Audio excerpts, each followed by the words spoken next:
দিলুৱে মনত ৰাখি মোৰ নাম চহী বৰা চহী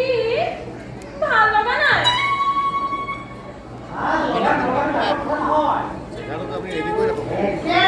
ভাইৰেল হ'বলৈ হ'লে